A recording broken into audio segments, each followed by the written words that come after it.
You're listening to Skeptoid. I'm Brian Dunning from Skeptoid.com. The Santa Barbara Simoom of 1859. Today we're going to go back more than a century and a half to a hot summer day on the central coast of California, to the town of Santa Barbara. June 17, 1859, began as a summer day much like any other, clear with plenty of warm sunshine, plus a cool breeze to make it just perfect. But according to legend, something happened that wrought sudden death and destruction.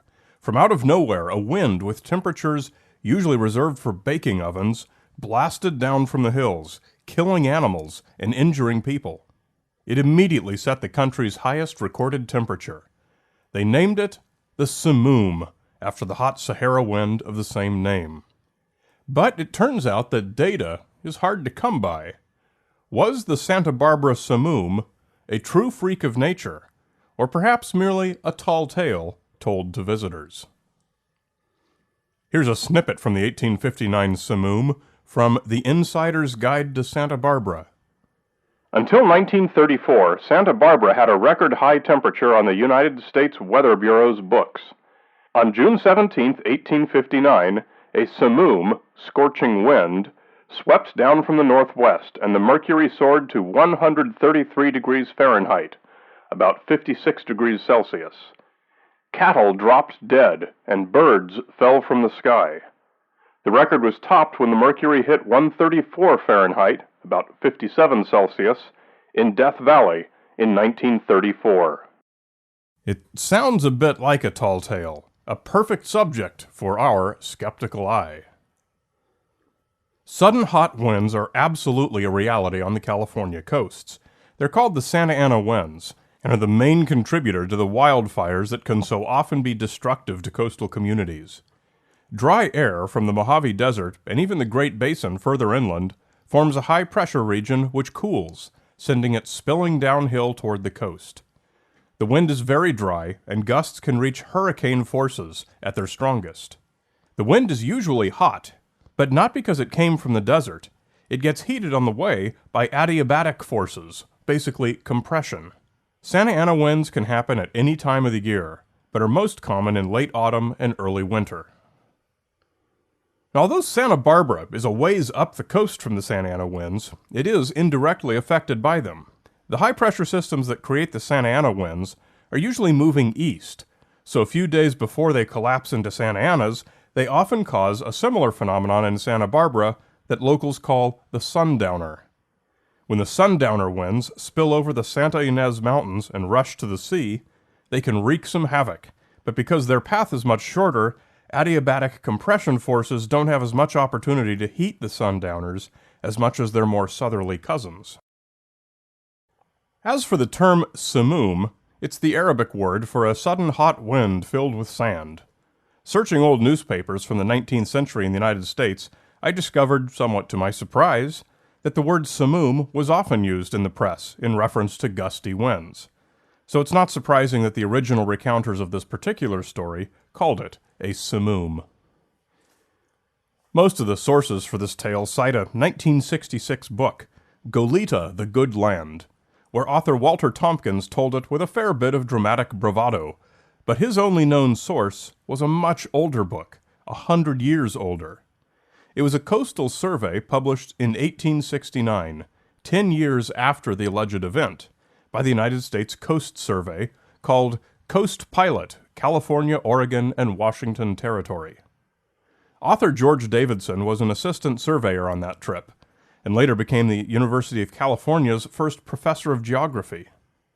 Here is the entirety of Davidson's account, and so far as anyone knows, this does indeed represent the earliest and most complete account of the incident. The only instance of the Simoom on this coast, mentioned either in its history or traditions, was that occurring at Santa Barbara on Friday, the 17th of June, 1859. The temperature during the morning was between 75 and 80, and gradually and regularly increased until about 1 o'clock p.m., when a blast of hot air from the northwest swept suddenly over the town and struck the inhabitants with terror. It was quickly followed by others. At 2 o'clock, the thermometer exposed to the air rose to 133 degrees and continued at or near that point for nearly 3 hours, whilst the burning wind raised dense clouds of impalpable dust. No human being could withstand the heat. All betook themselves to their dwelling and carefully closed every door and window. The thick adobe walls would have required days to have become warmed and were consequently an admirable protection. Calves, rabbits, birds, etc. were killed. The trees were blighted. Fruit was blasted and fell to the ground, burned only on one side, and gardens were ruined. At 5 o'clock, the thermometer fell to 122 degrees, and at 7, it stood at 77 degrees. A fisherman in the channel in an open boat came back with his arms badly blistered. Tompkins' 1966 account added minor details, like people taking refuge behind walls and buildings, and animals jumping into wells for refuge and drowning, to the point that clearing out the wells afterward was problematic. But since Tompkins gave no other source, and the accounts were similar on the major points, it's probable that his minor additions were attributable only to dramatic license. Thompson did make the assumption that Davidson's survey recorded the 133 degrees from their boat at sea, a note that is probably wrong. Davidson related the story of the Simoom as the only recorded such case in California, but made no suggestion that either he or the members of his survey were present when it happened. Indeed, Davidson went on to say, in his next paragraph, that he and his party frequently experienced similar but much cooler blasts of wind while making astronomical observations ashore in 1850. So in all likelihood, Davidson was relating a local story, not giving a personal account. In 2010, Bill Norrington at the University of California, Santa Barbara, Department of Geography, asked Professor Joel Michelson what he thought about Tompkins' version of the story. He answered, "I've never found any outside sources to validate Tompkins' story, and I'm highly skeptical of its veracity. I don't doubt that strong, hot, dry, downslope winds could kick up lots of dust and produce very high temperatures, but in the 110 to 115 degree range at most. The 133 degrees just isn't physically reasonable, as it would require the creation of extremely hot air mass somewhere to the northeast. Last Monday's weather was a very good, strong example of the sort of conditions that would produce such a heat wave, and our temperatures topped out at least 20 degrees below Thompson's figure. Stronger winds could have increased the heating a bit, but not nearly that much. Add to all that meteorologically based skepticism Tompkins' well-known tendency to mix liberal doses of fiction into his histories, and I think you have a strong case for discounting this one." As stated earlier, modern retellings often claim that this 133 Fahrenheit was considered an official record. Not so. The historical high for Santa Barbara on June 17th is 36 degrees Celsius, or 96 Fahrenheit, which was recorded in 1957, a record that stands today.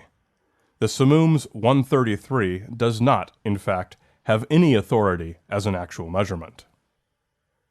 Nor should it, according to meteorologist Christopher C. Burt, writing for Weather Underground. In 2010, he compiled a list of various claims for the highest recorded temperature ever on Earth, and assigned each one a validity score of 0 to 10.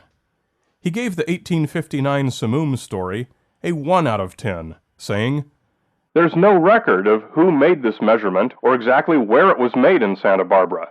Some later sources say it was made on a U.S. coastal geosurvey vessel.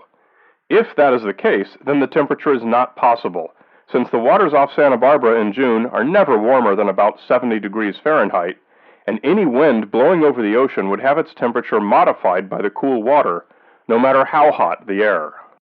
The most important point being that there's no record of that 133 measurement ever actually having been made. Just like the other claims on Burt's list. They include the 58C 136 Fahrenheit said to have been measured in Libya in 1922, to which he also gave a 1 out of 10, citing overwhelming evidence against its reliability. The current official record holder, 57C 134 Fahrenheit, at Death Valley, California in 1913, gets a 5 out of 10 from Burt, Evidence shows that it was probably an error, but there's no way to know. Bert's only 10 out of 10, a truly proven measurement, was 54C 129F, also at Death Valley, on multiple occasions, and probably should be the official highest temperature.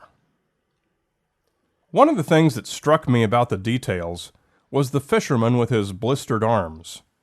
Being in very dry air at 56C 133F, humidity is as low as 10% in sundowner winds, does not blister skin.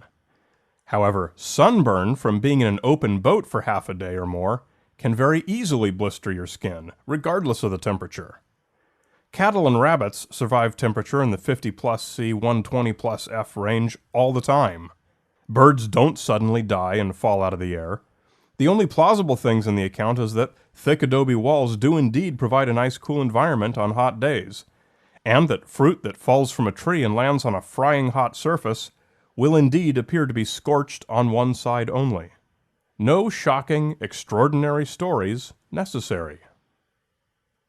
Most likely what happened was an extraordinarily hot and powerful sundowner wind, perhaps one strong enough that people talked about it for a few years. We know for a fact that they do happen, and we know for a fact that they are sometimes unusually hot and strong. The hottest sundowner ever was 43C 109F in 1990, and sundowners frequently reach hurricane force. We have every reason to conclude that whatever event prompted the tall tale of the 1859 Simoom was probably in this range. Over the past century and a half, no researcher has ever uncovered evidence of the event that anyone thought was exceptional enough to publish, until the Coast Survey 10 years later. We have meteorological precedent and suspicious lack of documentary evidence to support a strong sundowner as the probable explanation for the stunning 1859 Simoom. Every Skeptoid episode has complete bibliographic references on its transcript page at Skeptoid.com, plus further reading suggestions if you want to know more. You're listening to Skeptoid. I'm Brian Dunning from Skeptoid.com.